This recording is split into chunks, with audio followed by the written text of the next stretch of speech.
on, everybody? My name is MT, and welcome back to the Heavy Spoiler Show, y'all. This is about to be a breakdown for Act 2 for Arcane Season 2. And oh boy, is this act absolutely crazy and super emotional. Like, I almost cried at one point, because, like, Episode 6? Come on now, Jesus Christ. Why'd you do that to me, Arcane? I wasn't ready for that. But yeah, there's a lot to get into, so let's just get into it. Episode 4 starts with a music montage of the Piltover occupation of Zaun, set to paint the town blue by Ashaniko, with all the shots being spray painted with various blue designs to evoke the influence of Jinx throughout the Undercity. But what's brilliant about this is that paint the town blue could also refer to the blue-haired General Caitlyn Kiriman and her blue Piltover forces invading the area. And during this montage that includes a number of Jinx wanted posters, we can see what looks like Caitlyn's conspiracy board of clues, which has one of these posters at the center.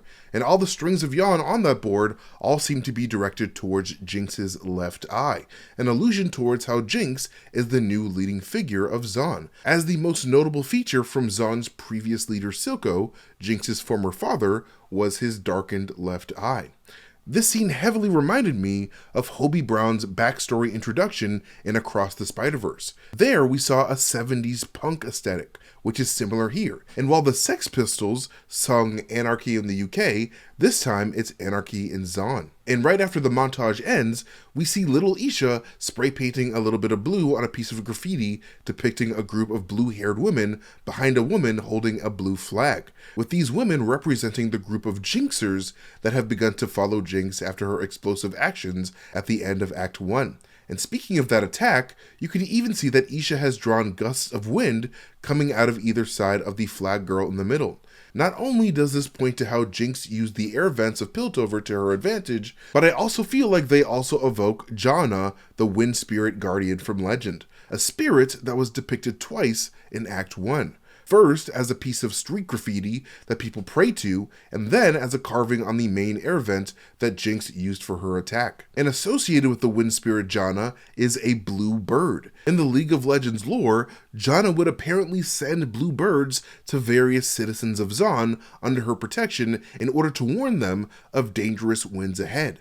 Knowing this, it seems like the blue-haired Jinx is meant to metaphorically be one of Janna's blue guardian birds, a physical embodiment of Janna's promise to defend the Undercity. Then, after the intro, we learn that Caitlyn has very much moved on from Vi as she has decided to form an intimate relationship with her colleague Maddie Nolan.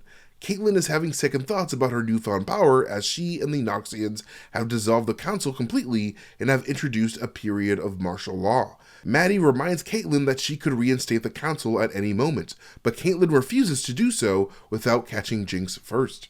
After this, we catch up with Jinx and her new little sister Isha as they battle tiny monster bugs with one another, Pokemon style. The monster known as Scuttlebutt resembles a Rift Scuttler from League of Legends, while Stinkmaw looks similar to a Rift Herald. Stinkmaw might actually be a slight nod to the champion Kog'Maw as well. Isha's victory over Jinx means that Isha gets to dye her hair blue, just like her big sister. And when Isha goes to grab one of Jinx's wanted posters to show Jinx that she wants her hair dyed, I notice that the box that Isha opens up contains a drawing of one black wing and one white wing. Another way this series continues the themes of darkness versus light in this tale of dualities, much like I brought up in my Act 1 breakdown. And after Jinx dyes Isha's hair, she tells Isha that she's lucky because Jinx never got to do this kind of stuff with her other sister, Vi. But you can tell that Vi is very much on Jinx's mind just by these blue, pink, and orangey yellow colored stones that she has hanging above her makeup station, as those colors all match the eye colors of all three sisters. Vi has blue eyes, Jinx has pink eyes, while Isha has these orangey yellow eyes. Jinx then tells Isha that Isha reminds her of her younger self back when she was Powder, which is a fact that I love because Jinx having a relationship with Isha now is allowing Jinx to develop a better relationship with her past self. Because growing up, Jinx very much resented her time as Powder because she viewed that part of her life as weak, useless, and detrimental to everyone around her. However, her time with Isha has allowed Jinx to heal a tiny bit from her past as she essentially is forming a loving relationship with her younger self. And while it is fantastic to see Jinx happy and thriving with her own little family, Isha's ultimate demise by episode 6 will undoubtedly send Jinx off the deep end, as the death of Isha might just mark the permanent death of Jinx's inner powder, pushing her to embrace the dark, chaotic side that is Jinx once again after retiring from her angry shenaniganery for a long time now. Jinx doing this shows a ton of growth on Jinx's part, as she decides to become less violent in order to protect someone that she loves, much like Vander did when it came to raising both the girls. Isha picking up Jinx's gun to silently beg her to embrace her role as Zaun's savior is definite foreshadowing to Isha's final act of overloading Jinx's gun to stop Vander in episode 6. Then we move on to Mbessa Medarda as she laments the loss of Jayce, Victor, and Heimerdinger as the Hex tech becomes increasingly unstable and hard to use in their absence, as we can see when a Vastaya gets vaporized during one of their experiments. Mbessa is in a huge rush to get Hex tech functioning again because she believes that the Black Rose Cabal that took both of her kids have great fear of Hex tech magic. Frustrated, Mbessa's right-hand man Rictus heads to the Undercity to do some good old police brutality, because why not? Fuck those blue-haired bastards. But then, out of nowhere, canisters of colored gas start exploding in the air as Isha pretends to be Jinx in order to give the people of Zaun hope in the face of oppression. Then the show shifts to Caitlyn as she calculates what to do in the aftermath of what everyone thinks is a Jinx sighting. As she stares at a picture of Jinx on her conspiracy board through a magnifying glass, her reflection can be seen superimposed over Jinx, causing Jinx's insane-looking left eye to cover Caitlyn's right eye, showing the audience how Caitlyn has grown a bit insane herself in her bloodthirsty quest for vengeance. Mbessa then comes in and tries to stoke the fires of Caitlyn's rage against the Undercity by trying to get her to use Isha's display to attempt to find out where Jinx is. But Caitlyn chastises her and her partner Rictus for being so hard on all the citizens.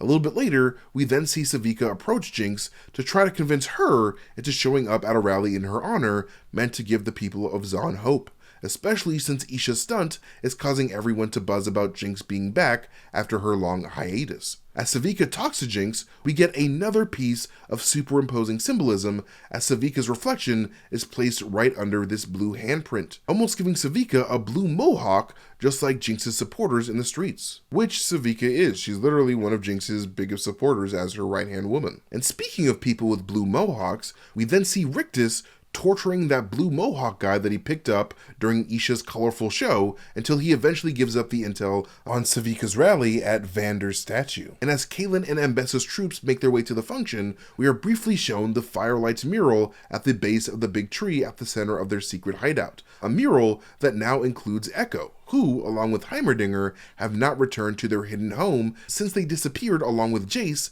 in the underground gemstone mesh room in episode 3. And above Echo's head, a green firelight bug can be seen, almost acting as a halo for this former Firelight freedom fighter. And to the left across from Echo is a giant clock, a possible allusion to how Echo from the League of Legends video games has the power to manipulate time via his Z drive. Sevika's rally then meets up at Vander's statue when all hell pretty much immediately breaks loose at the arrival of Mbessa and Caitlyn's forces, leading to the capture of a bunch of Jinx's supporters, including Isha, Echo's right-hand man Scar, and Singed, the mad scientist. And right before Singed is captured, however, this bald Dr. Frankenstein cuts himself to leave a trail of his blood for his monstrosity of a mutated guardian Warwick to follow. And I love how they had this first drop of blood be in front of this statue of Vander, as Warwick himself is just a freakishly mutated revived Vander, an abomination of an experiment to aid in Singed attempts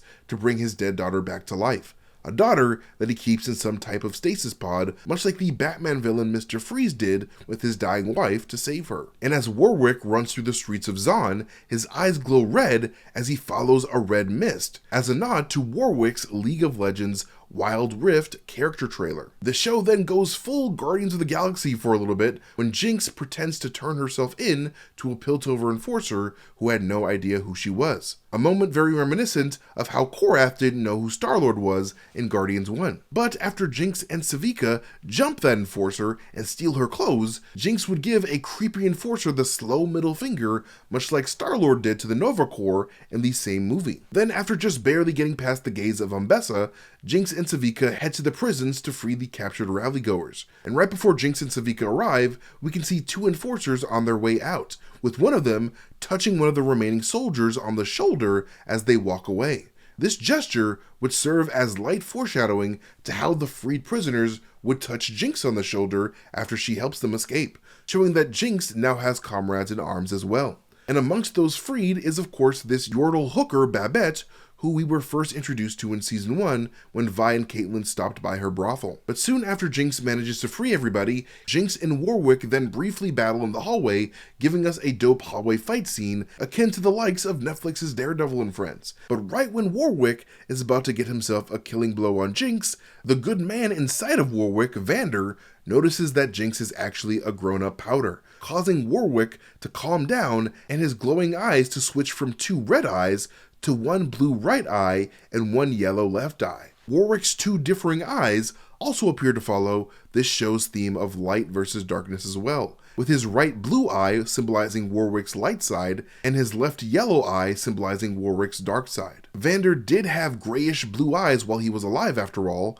while yellow eyes are typically used in popular media like Star Wars and Kingdom Hearts to indicate that a character has fallen to the dark side. So it's fitting that that color is on Warwick's left eye, much like Silco got himself a yellow left eye after he embraced his own dark side. Moving on to episode 5, we finally catch up with Vi, who has gone full emo after getting assaulted by her favorite cupcake for letting Jinx go in episode 3. Loris, who has completely left the Enforcers following Caitlyn's rise to power, watches Vi compete in an underground fight club for money. And during this montage, we get a good look at what Piltover's currency looks like as Vi keeps winning fighting matches. One side of the Piltover coin has the Piltover Council building on the front and a gear design on the back of the other side, illustrating how both politics and science are the cornerstones of Piltover's success.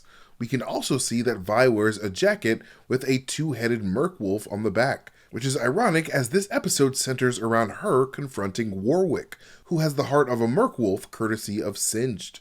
But Vi eventually gets a visit from her wayward sister Jinx, who we see using Vi's makeup mirror to accidentally write her name backwards on her face, which is hilarious. Jinx swears to her sister that their father is still alive while being nearly choked to death, causing Vi to believe her sister's very unlikely story.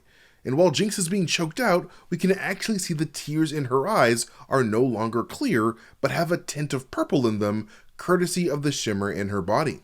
And we can also see that the corner of Jinx's eyes are a lot more veiny than they used to be before Jinx and Vi's episode 3 confrontation. It seems like the more Jinx's emotional state gets pushed, the more the shimmer within her begins to negatively affect her body. Hopefully Victor will be able to heal Jinx by the end of the series like he's healed all those other people. You know, if he suddenly stops being dead after being absolutely annihilated by Beta Ray Jayce with the crazy eyes. Then, after the theme song, we see the aftermath of Warwick's attack on the Piltover army, with Ambessa managing to walk away from being the first in line to the massacre with only a scratch on her helmet.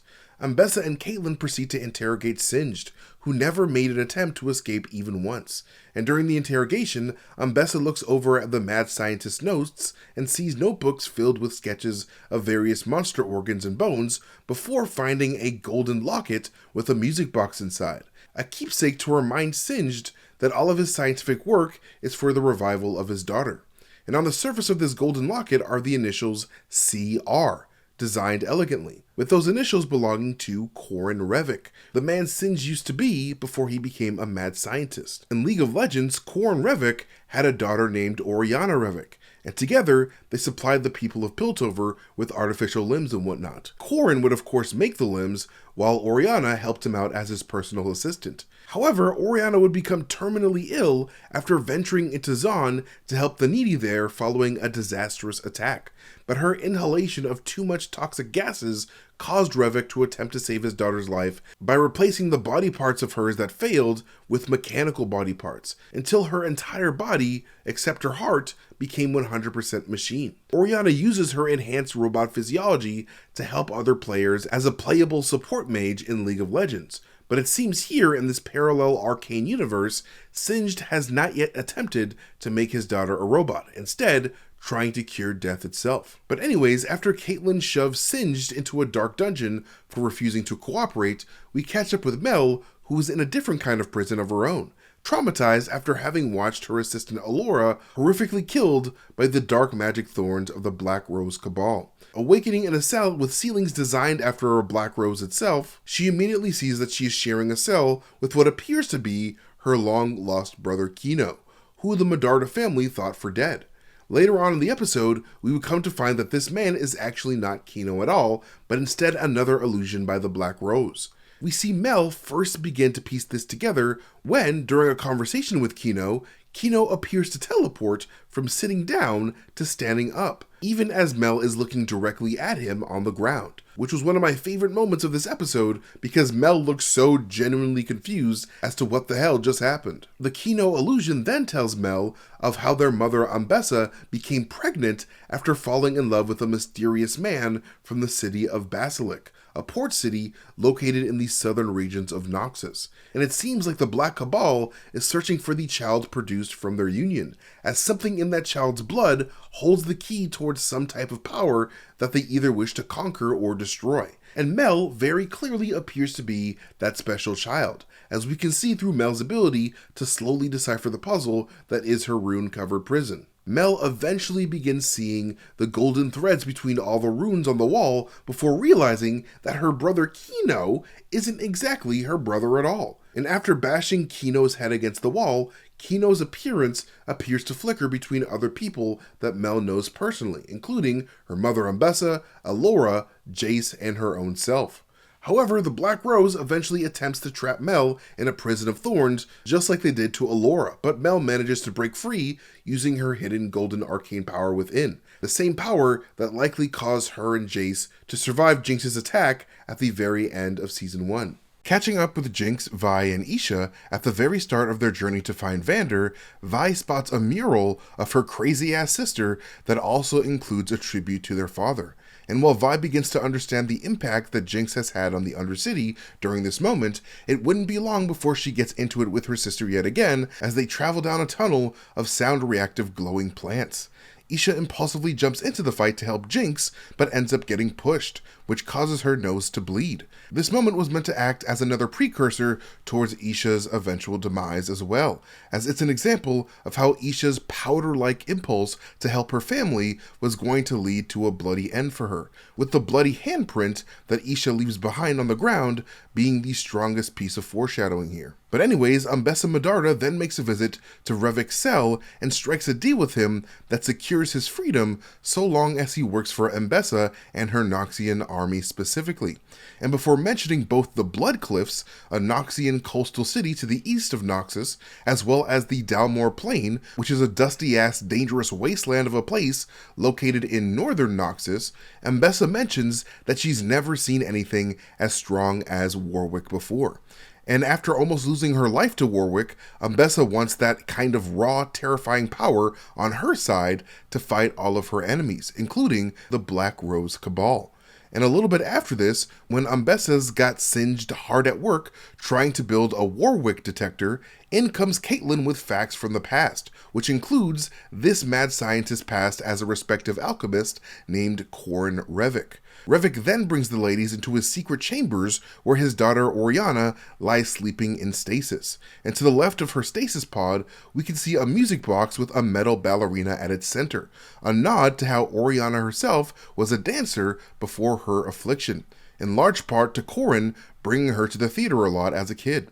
And I did also notice that Revik has a wilting rose on his desk to the right of her, symbolically illustrating how Oriana herself is running out of time. You know, in a very Beauty and the Beast type way. However, a very small part of me is wondering if this rose on Revik's desk could be a bit of foreshadowing towards a future alliance with the Black Rose Cabal, as Revik's been fairly flexible about who he works for so long as he gets to continue his research in curing death. But that's just a random, unlikely inkling/theory, to be honest. It's probably not going to happen. Then, a little bit later, we see the girls arrive at Vander's old abandoned cabin, where a huge slash from a mysterious beast can be seen on the front door. Isha is framed within that slash mark at the start of the scene as even more foreshadowing towards how the monstrous Warwick would lead to Isha's demise in episode 6, the episode that almost made a grown black man cry. Your boy was in his feelings for real, man. Good God. Give this episode all the awards because I can't, man. I can't. That Remember Me montage got me right where I live, man. Heading inside, Jinx begins to inspect Vander's old mining uniform and smells it to be reminded of Vander's old nostalgic scent.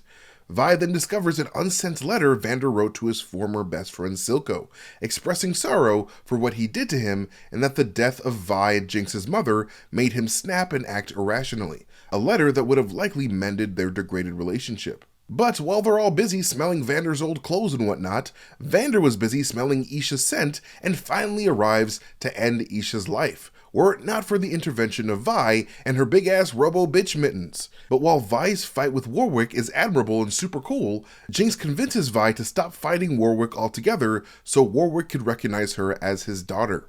Which then leads us into this flashback sequence of Vander, Silco, and Vi and Jinx's mother Felicia as they all hang out inside of Vander's old bar. Felicia's voice actress is a woman named Jeannie Tirado, who also provided the voice of the Yordle champion Vex from League of Legends. The scene begins with Felicia putting on a record in the bar jukebox, a record that pictures a girl in a white dress and a girl in a black dress spinning around. The direct inspiration for the Netflix intro animation for all of these episodes that has Vi and Jinx on the surface of a record instead. And much like I brought up at the top of my Act 1 breakdown last week, this record was purposely meant to evoke the yin-yang symbolism of the balance of light and darkness, and how a little bit of both resides within the two, with Vi of course representing the light, while Jinx represents the darkness. However, at this point in the story, we are seeing both Vi and Jinx express how the other piece of that equation lies within themselves, as the light-sided Vi has become noticeably darker while drinking and fighting her feelings away in underground fight clubs, while Jinx has now embraced her inner light as Isha's new motherly sister figure. So it's super cool to see this black and white symbolism so clearly defined with this old record. And this duality is even reflected with the design of the girl's mother as well, because not only does Felicia's dress look like the clashing of light and dark colors, but Felicia's purple hair is also a combination of both Jinx and Vi's blue and pink hair colors. And during this flashback, Felicia reveals to her two besties that she's in fact pregnant, the old Gregnant, pregonate, and extremely terrified about what that means too, as the chaotic Undercity is no fun place to raise children. This then leads Felicia to rather unfairly pressure Vander and Silco to not fail on their dream of transforming the Undercity into its own thriving country named Zaun, telling them that she doesn't care if they have to carve Zaun out of the bedrock covered in blisters. Which is why we then repeatedly hear the phrase blisters and bedrock from both Silco and Vander throughout the episode. And at the end of this heartwarming memory, we finally learn that Vi was given her name by Vander himself after the word violet. Whereas in the original League of Legends lore, Vi's name actually comes from the word violent. But they of course decided to change that for this universe. I believe that Vander could have been inspired to choose this name because of the color of Felicia's own violet colored hair. Warwick, remembering his promise to protect the girls no matter what, causes Vander to emerge from inside the beast and embrace his two daughters. And Isha jumps in on the group hug too, because if a big old mutant dog is giving out free hugs, you don't miss out on that opportunity. Like they teach you that in Blue's Clues, man. And then the very end of the episode features the long-awaited return of Jayce from wherever the hell this Jake Gyllenhaal sounding motherfucker even went. And man, do I want to know where this dude has been, because good lord, does this man got himself the crazy eyes now. His glitchy ass trip through this arcane anomaly at the base of the Hex Gate has clearly transformed this man's personality completely, as well as the design of his Hex Tech hammer, which appears to be more infected and chaotic looking. We can also see that the Hex Crystal that Jayce placed on a wristband has become permanently embedded into his wrist at some point during his transformation, a radical transformation that makes me question whether or not this is actually the Jayce from this universe at all. maybe we could be looking at a Jayce from an alternate timeline where a far more emotionless and evil version of Victor exists, which could be fueling Jayce's conviction to stop Victor. I mean, the two of them are famous enemies within the League of Legends lore after all, but honestly, chances are this Jayce is likely our Jayce, who probably got a shocking look into the future of a world at war using the arcane magic that he and Victor unlocked. So he's trying to undo his mistake like some sort of radical, regretful Oppenheimer. Jayce is greeted by a Sallow who, after taking his attendant's advice earlier, had gotten his legs healed by Victor, Jesus Christ style, and has turned into one of Victor's greatest supporters and acolytes, allowing Victor free passage in and out of his mind willfully. Victor's healing handprint can be seen as a permanent mark on Sallow's face, and it's a handprint that indicates the presence of Victor's multi-connected hive mind that he's formed amongst his flock of sheep. And through Sallow, Victor invites Jayce to go see the beauty that he's managed to build in the heart of Zaun. But Jayce ain't trying to hear all that mess, and instead told Sallow to stop hammer time, turning Sallow into jello on the floor. And some of Sallow's inner jello even ends up on the screen, which I thought was a fun little fourth wall break before the end of a super intense episode. And finally, we have episode 6, which very much starts the way that it ends, with the aftermath of Victor's annihilation. And it appears that the reason why we're seeing the end of the episode first is because we're experiencing time the way Victor does, as Victor seems to peer into the near future to the moment Jayce decides to kill him. We even hear Victor say the words, "I see it now," as he inspects what's to come, showing that he understands what caused this destruction in the first place. And we can actually more concretely see that Victor has indeed foreseen his death a little bit later on in the episode when Warwick goes to confront his former pupil, because right after we see Victor staring at the soon-to-be blown-up ceiling of his sanctuary, he notably asks Warwick if he believes in the concept of fate, likely because Victor knew that the time of Jayce's attack was extremely close. However, the one major link between Victor's conversation with Warwick and his vision of his demise at the start of the episode is this half-corrupted gear in Victor's hand. We of course see Victor pick this gear up while having a conversation with Jinx about how she could use her talents for creation instead of destruction. And we would see Victor rubbing this gear with his fingers while talking to Warwick about destroying Warwick so that Victor and Warwick can unlock the secret of eternal life with both Warwick and Victor's unique biologies, something that Victor outright rejects. This being said, the concept of creation versus destruction is exactly what I believe this gear represents in this episode. The clean side of the gear represents creation, while the corroded side represents destruction.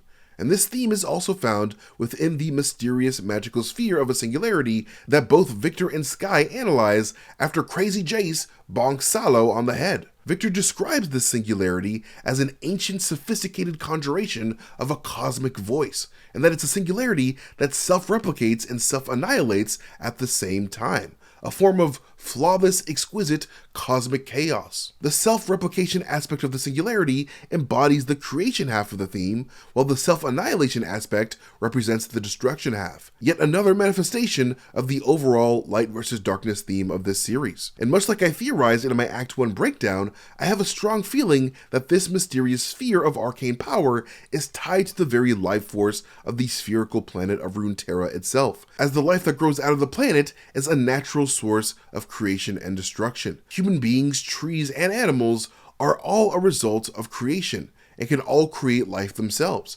And that life in turn slowly corrodes and degrades over time, while oftentimes simultaneously bringing destruction to other life that they come in contact with. Like for example, a wolf will destroy a rabbit for sustenance, the vines of some plants choke the life out of other plants in order to survive, and humanity is constantly destroying its natural resources while in never-ending conflict with one another. So this sphere presenting itself as a source of life-giving power for the hex tech lovers of Piltover, while also leaving marks of corruption and degradation around it, shows the complex dichotomy of this singularity. And it's a dichotomy perfectly reflected within this corrupted gear piece. Even the characters of Victor and Jayce follow this theme of light and life-spreading creation and dark chaotic destruction in this very episode, as the life-giving savior of light would be destroyed by his dark, chaotic, destructive former colleague. But anyways, even though I briefly mentioned her before, it seems like the life force of Skye is very much in direct communication with Victor as he's grown in his abilities. I mean, Skye's name is incredibly appropriate during Victor's trips through the astral plane, as Skye herself is visualized as a spirit in a starry sky. And I truly love how Skye's character is still allowed to continue in this way, because she gets to spend the rest of her existence alongside the person that she's always admired the most. And not long after this, we are transported to a training session between Umbessa and Caitlyn, where Umbessa lays down the core Noxian tenets of vision, might, guile, and sacrifice, 4 tenets that serve as the main root of this entire episode. For example, vision is all over this episode, whether it be Victor's astral visions, Victor's overall vision for Zaun, Vander's overall vision for Zaun, or even the visions of Vander's past that Victor experiences. Then we have might, which is exactly what Umbessa Medarda is searching for with her recruitment of Corin Revik to find the Warwick beast. And also what crazy Jayce with the Blammer Hammer is most focused on using when radically choosing to destroy the Hex Core at the center of Victor's chest at the end of the episode. In regards to guile, that is of course best represented via Caitlyn's future betrayal of Umbessa and her forces when she works together with Vi to try to protect Vander. And finally, sacrifice is of course both embodied through Jayce's sacrifice of his former brotherly bond, as well as Isha's selfless sacrifice to save her sister and the people of Zaun from Warwick. Then we see Vi, Jinx, Isha, and Warwick arrive at Victor's hippie compound in Zaun, where they are greeted by a healed Huck who apologizes for betraying Vi when he was addicted to that purple crack. Huck then leads them to Victor, who has fully embraced his Jesus Christ look to the max here. And you know what? He kinda deserves to rock that Jesus Christ look, because he did heal a paralyzed man just like Jesus did in Luke chapter 5 verses 17 to 26. So you know, why not try to remove the demon out of a possessed man just like Jesus did in Luke chapter 8 verses 26 to 39. When Victor first takes a look into Warwick's mind, we can see how both Vander and the Warwick beast have been separated into themes of light and darkness. The good man that was Vander has his inner sleeping soul surrounded in this inner realm of white, while the dark Warwick beast resides in the dark abyss of his psyche. And after being immediately booted out of his mind by the Warwick beast, Victor agrees to help heal Jinx and Vi's father out of compassion. And during Victor and Skye's quest into Warwick's psyche, we can see them start this journey within this dark abyss before journeying back into the cosmic mouth of Warwick, making their way through his insides before finally making their way back to the sleeping Vander within Warwick. And man, is Vander not looking too good, because this man apparently has multiple eyeballs physically blinking on his soul, likely representing how the Warwick entity is an amalgamation of multiple species into one freakishly weird Frankenstein-ass being. But what's dope is the added detail of how we can see the two-headed Merkwolf represented within Vander's soul as well. But anyways, within this white realm, these two empathetic entities proceed to try to drain the dark malicious energy out of Vander's very life force, and we can literally see the dark and negative energies bleeding off of Vander and being absorbed into both Victor and Skye. But soon enough, Umbessa, Caitlyn, and the Piltover army are led by Revik to Victor's doorstep. And after Revik pays Victor a quick visit and warns him of Umbessa's intentions to attack and take the creature for themselves, Revik is tailed by Vi until Vi runs into Caitlyn. Vi then tells Caitlyn about how her dad is a big old furry now, which then leads Caitlyn to fake arresting Vi to stop Umbessa.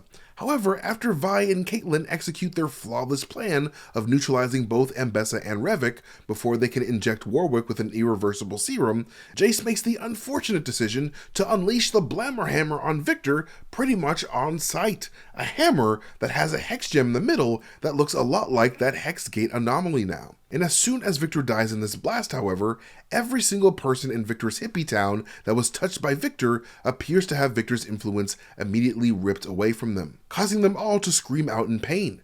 This, of course, has the ultra inconvenient side effect of releasing the full Warwick beast out from Victor's control. A beast that rips Ambessa's right-hand man Rictus to absolute shreds. And in response to her loss, Ambessa orders her troops to attack Warwick at once, but that naturally does not end up well for anyone. And seeing that the only way to protect her family is for her to intervene herself, Isha goes full powder mode and grabs too many hex gems in order to neutralize Warwick with one massive explosion, very likely killing her instantly as Isha's song by Eason Chan plays in the background. And the episode then ends with a voiceover from Victor saying, "That which inspires us to our greatest good is also the cause of our greatest evil," as Victor's half-corroded cog falls and lands corroded side up, echoing Victor's sentiment, as the darkness of chaos has unfortunately won the day, even though all parties involved think that they're all doing the right thing. However, does this necessarily mean the end of Victor altogether? Not really. However, this could still mark the end of Victor's time as a sane and kind, altruistic healer of a monk. Because much like he did with Vander's dead body, I can totally see Revik grabbing Victor's corpse and using his biology to try to find the secret to eternal life, eventually turning Victor into the dark, unfeeling antagonist that he is in the League of Legends video game. And while I doubt that Revik will finally crack the code to immortality, experimenting with Victor's metal cyborg body might just be what inspires him to turn his daughter, Oriana, into a robot herself. And yeah, that is it for this breakdown for Act 2 of Season 2 of Arcane. Man, do I love this show so freaking much. Like, everybody that was involved in this show deserves a pat on the back, raises, preferably millions of dollars of raises, and just like infinite seasons of this show, because this show is truly Game of Thrones but animated, and I'm all about that. But anyways, you can follow me at Mastertainment on Twitter, Instagram, YouTube, wherever I am on the internet. But most importantly, follow Heavy Spoilers here on YouTube by hitting that subscribe button and that notification bell to get notifications for every time we upload a video, because we always got something good for you guys, all right? And like always, the Heavy Spoiler store is there for you for all of your amazing merch needs. So head on over there if you guys want to get yourselves some cool shirts. And also, of course, before I go, huge shout outs to our editor, Matt, who helped me a ton with the Easter eggs in this video. This man is a genius. He's such a great help. And so go follow him at Superhero Nexus on Twitter, because he's just a great guy. But yes, like always, I love you guys so much. You guys are amazing, and I cannot thank you enough for all your support over the years. You guys are the cornerstone of my very existence, and I just love that I get to do what I do. So I love you guys so much. But yes, be kind to one another. I love you guys so much, and I'll catch you guys later. Bye.